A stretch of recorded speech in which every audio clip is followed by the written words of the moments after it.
And we are live. Welcome back to another episode of the Baseline Bums podcast. It's your host, Rob, aka B-Ball Archives. And it's just me in here coming at you live after a Spurs win versus the Lakers, the number 2 seed in the West versus the number 3 seed in the West. And there was a lot to like about how we played this game. Obviously, there was some frustrations as well when we look at our three-point shooting, and we've been looking at what we've been doing recently as a whole. There's been some frustrations from shooting, and that continued tonight. We were 4 of 25 from beyond the arc, so you do the math, that's only 16%. So when I look at it through that lens, there's a lot to improve on, but I like how we moved away from the three early on and we decided to go with points in the paint. We kept attacking the rim. We wanted 2 feet in the lane. We saw that a paint defended by DeAndre Ayton and Jackson Hayes is not really a stable wall of defense. So getting into the lane and really creating that physical brand of offense was going to be the key to victory tonight. And that's exactly what we did. And we keyed in on uh, 66 points in the paint for us, 40 for the Lakers. So that 26 points of difference is easily what I'm viewing as the key difference tonight. Points in the paint, not only from guys like Victor Wembanyama, but I have to give so much credit to the dude Keldon Johnson. It is Keldon Johnson's night once again. 27 points off the bench, 11 for 13, 2 of 3 for downtown, 6 rebounds, and it just seems like whenever we need that second unit energy, he's always able to do that with enthusiasm. There's never a night where it just seems like he's not willing to bring it from an energy standpoint. He's always there wanting to bring that energy. And on nights like this, we needed that paint production. We needed him to go right into the heart of the defense and say, hey, I don't care if it's Gabe Vincent. I don't care if it's Jackson Hayes defending the paint. I don't care who's down low in the lane. I'm going to I'm going to create an emphasis of scoring around the basket. And that's what we saw from Keldon tonight. And it was very much needed, very much needed. Because, like I said, 3 points not falling. What do you need to do? Get the ball down low. Keldon was a brilliant example of that tonight. Really just taking what the defense gave him and making those opportunities easy. Just doing little spin moves, right hand finish, little left hand hook shots in the paint. This is what we see from Keldon Johnson, just really good physical in the paint play. Doesn't matter if it's Jake LaRavia or Gabe Vincent guarding him. Doesn't matter if it's 6'10 or 6'2. Keldon's going to go right at you. And that's so much of what we love. And so much of what we saw tonight. A lot of really good paint finishing, but also a lot of really good finishing from Victor late in game. I really love to see his 11 points in the fourth quarter. Had a few really good rebounds that just squashed what could have been potential second chance opportunities for the Lakers. So I really felt like Victor did a good job of just squashing a lot of potential comeback runs for the Lakers. I have to give him so much credit for that, not only with his defensive rebounds, but with his multiple blocks. Once again, it's Victor Wembanyama snatching balls out of the air. He's just completely delivering these emphatic blocks night in, night out, and that's what we've come to expect with Wemby. Didn't have a super loud game. You look at 16 points, 14 rebounds, 4 blocks, 2 steals. It's like that's pretty ordinary for Wemby in 26 minutes, but I don't think he forced the issue. He was 0 for 3 from 3, so I don't think he was necessarily forcing an outside shot. And like I said, he and Keldon Johnson were largely just taking what the defense was giving them. And that was slashing, getting to the paint, and any paint that's defended by DeAndre Ayton and Jackson Hayes is not a stably defended paint. I will die on that hill. And so I'm glad that we really made that a point of emphasis and chose to go after points in the paint. Love to see it. Led to a Spurs victory. There was a lot of good things I saw, but also just a couple of things that I think that we can improve on.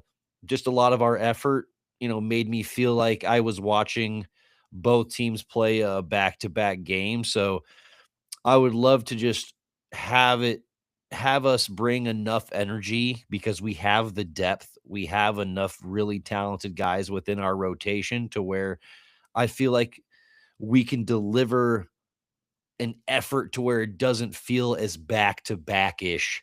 And so I want to try to just really, really hone in on a little bit more grit and grind on those back to backs, even on a night where we're shooting abysmal from three once again, even on a night where we just can't get anything to fall. I still feel like I want us to play with a little bit more poise. But speaking of who didn't really play with a lot of poise, that was Luca. I think that we were able to really be physical with Luca and cause him to play a frustrated brand of basketball. I know that when you look at a guy that just put up 38, 10, and 10, you're saying, Rob, how was he frustrated? It really seemed like he was doing exactly what he wanted. Largely he was, but there was moments where he had to play at a different pace, and it forced him to make off-speed passes. It forced him to make some of these one-handed sling passes that he didn't want to make, and that led to him getting a couple of turnovers that you don't normally see from Luka. So when I look at it through that lens, this was a game where the 7 turnovers from Luka were a little bit telling that the speed of our defense, the physicality of guys like Jeremy Sohan and Stephon Castle on the defensive end, that really frustrated Luka quite a bit, even though it led to him still putting up 38, 10, and 10. I mean, he's the most talented scorer in the NBA right now, so he's going to get those numbers largely, but I still like our defense and our physicality and our ability to frustrate him at times. So there's a lot to like right there when we're looking at how we defended Luca tonight. Um, but ultimately, there's just so much we did offensively, and I've been harping on points in the paint, but man, I just can't speak on it enough.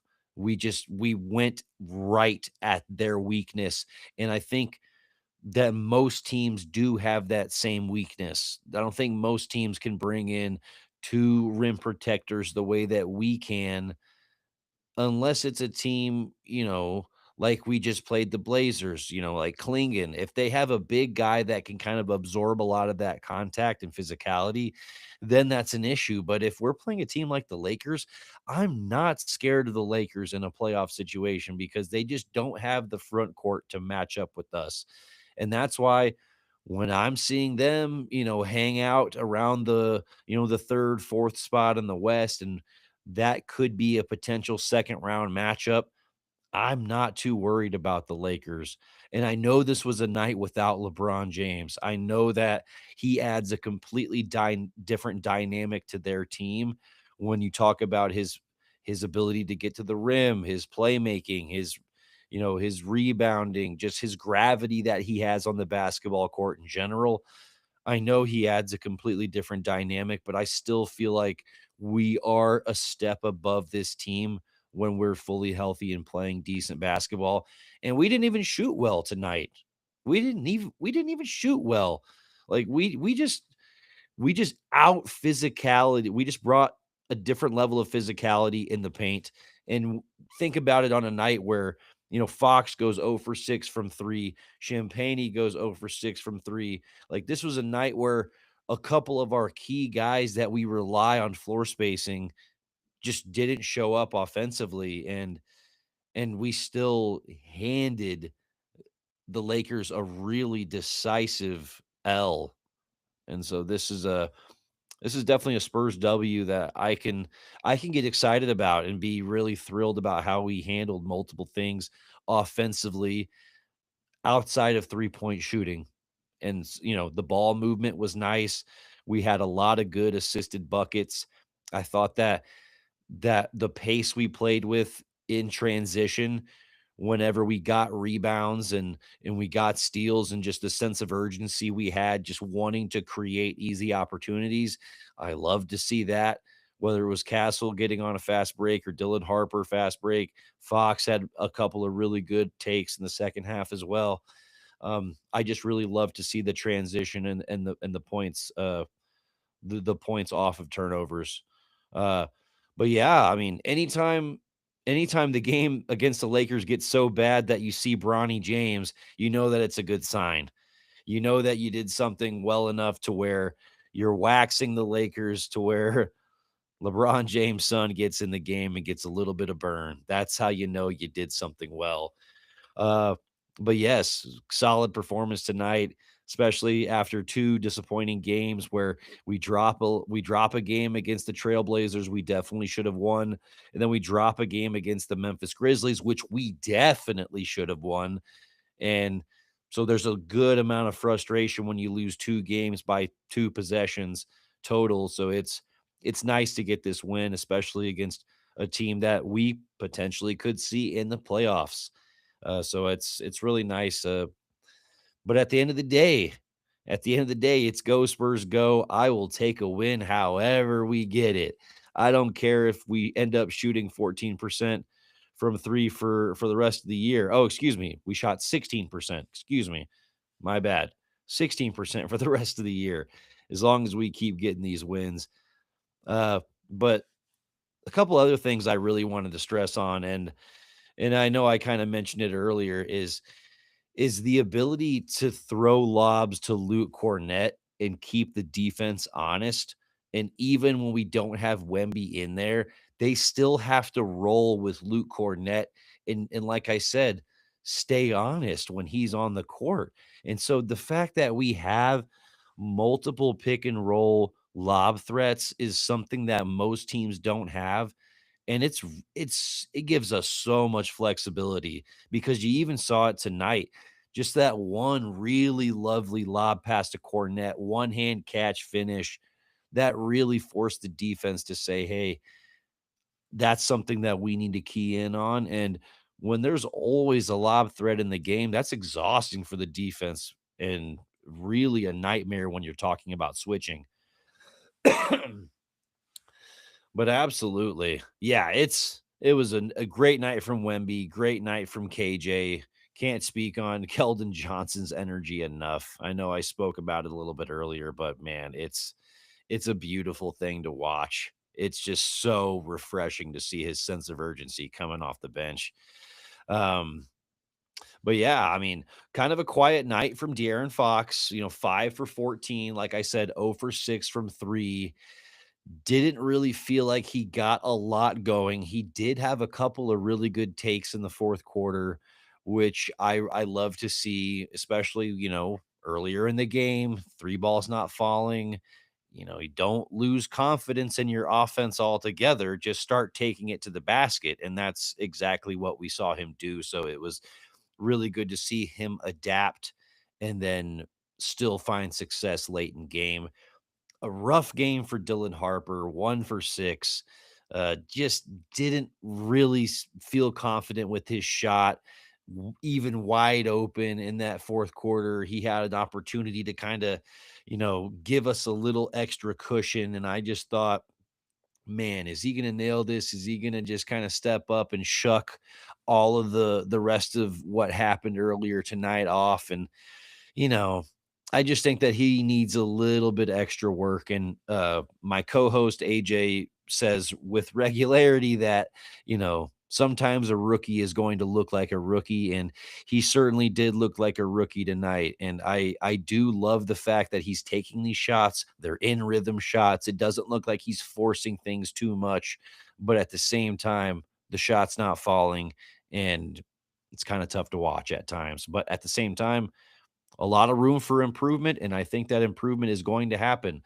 Um, I also have to give some love to Jeremy Sohan, who played a really impactful 11 minutes, came in, hit hit 2 threes, was 2 for 2 from beyond the arc, and I think that he heard a lot of our criticism. We've been talking about his lack of shooting, his inability to help with the floor spacing, so his 2 for 2 3 balls tonight, very, very promising to see. So I'm very happy that we can actually give Sohan some minutes and he's not scared of the shooting. Harper has hit the rookie wall. I That could be the case. It could be a rookie wall, but I also think that there was always going to be a learning curve. The NBA, it's not about what you can do when you're at your best. It's what you can do in terms of consistency. And so it's more of a what you're doing night in, night out. And you don't have a lot of time to think about it or to retool your game. It's you got to get out there real quick, and I think that he's kind of falling victim to that because the college season and the college pace is very different. Definitely need Vassell back in the rotation. Yes, our shooting is struggling very much so, my dude. We we've been over the last month, we've been shooting around 32% as a team. That's 27th in the league over the last month. Even though we've been winning a lot of basketball games, it is just man, it's crazy to see the fall off with some of our shooters, specifically guys like Harrison Barnes. It's been very, very crazy to see. KJ, the new Malik Rose with the better finish. Yeah, I don't disagree with that at all. He's got that fire, he's got that tenacity. Both are undersized for what they did positionally, but so strong and just wanted to go at you. Had that mindset of even though you're bigger, I'm still gonna try to fuck with you. So I love that comparison. Love to see what big body's doing out there. Gosh, 11 for 13, 27 points off the bench. That's exactly what you need from Keldon. Gosh, on a night when the threes aren't falling, you love to see big body just be aggressive, just create some physical moments in the paint. Didn't matter if Gabe Vincent was guarding him, didn't matter if Laravia was on him or Jackson Hayes was down there. You just gotta love that. Gotta love that. And you gotta love a lot of the other guys getting in the game, like a Lindy Waters sighting, DJG sighting, little Bismack Biombo in there. So it's just nice to see those faces in there as well. Trying to think if I didn't really talk about Steph Castle too much, so I definitely need to bring up him. I thought this was also a night where he was a little bit more reserved in his takes. I think on previous nights I was seeing him end up falling on the ground in crazy positions and, looking like he was on the verge of potentially hurting himself out there. And so I thought tonight, smarter takes, more reserved, better finishing, didn't really take ill advised threes like I've seen him take multiple other games. And so this was a more polished game from Steph Castle, even though some of the counting stats are less than what he's been averaging, 15 points, 5 rebounds, 4 assists, a couple steals, a block, that's some of those are less than his counting stats would suggest, but it's really about the efficiency. It's really about how can we limit those turnovers when you're driving to the paint because he has the ball in his hands so much and he's creating so much offense. We need him to just be doing it more efficiently. So I think this was a good example of that, just limiting turnovers, just a couple of turnovers tonight, 6 of 10 from the field. That's the Steph Castle we need. But yeah, largely good win tonight from the silver and black. We needed that victory. Gosh, that Memphis game was frustrating, and we should have definitely beat Portland. So this just gets that losing itch and that losing itch off our back. And you know what? We've got a little bit of time. We got a little bit of time. Our next game is not until Saturday. We play the Celtics, and then we're also in back-to-back land. We've got the Celtics and then the T-Wolves the next night. So the 10th and the 11th, we've got a couple of tough upcoming games, as well as the next game. You know what? We're playing OKC for the fourth time in a month. It's absolutely nuts, absolutely crazy, but you know what? It's happening. It's happening. We got a tough stretch of our schedule, but you know what? This proves that we can hang with some of the better teams in the NBA, but we can also dip down to some of the teams chilling in the trough. So I don't know what that means for the Spurs team. Usually that's a mark of a younger team, an inexperienced team that's just getting to that winning threshold. But let's hope that we can be a little bit more polished moving forward. Ultimately, good win tonight. I love to see the Spurs over the Lakers any way I can get it. But guys, there was also another little bit of news I want to get to tonight. Don't want to spend too much time on it, but Trey Young was traded from the Atlanta Hawks to the Washington Wizards. He was traded for CJ McCollum and Corey Kispert. No picks were involved in this trade, which is wild to me.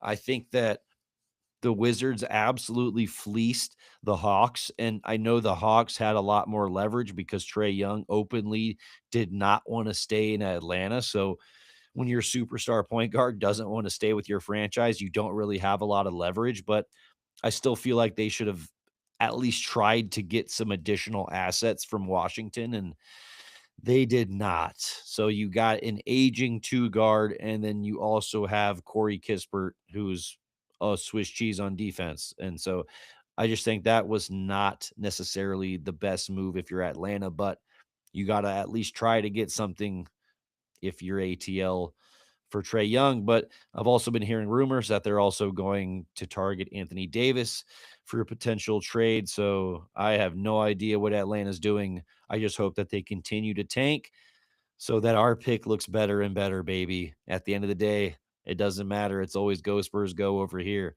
It's just about how it affects the silver and black. That's all it is. That's all it'll ever be. But guys, there's going to be no dunks. There's going to be no dunks tonight. I'm going to keep it positive after that Spurs win.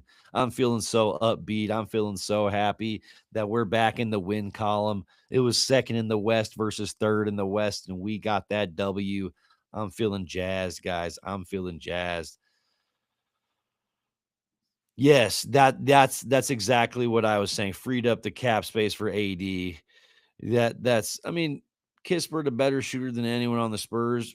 I mean, potentially. I think that he's a good catch and shoot guy, but if you're asking him to just go create a shot for himself, that's where he struggles. Like a lot of off the dribble shooting, a lot of coming off of his screen, creating his own shot, that's where he struggles. But I mean, catch and shoot, hell yeah. I definitely don't disagree with that.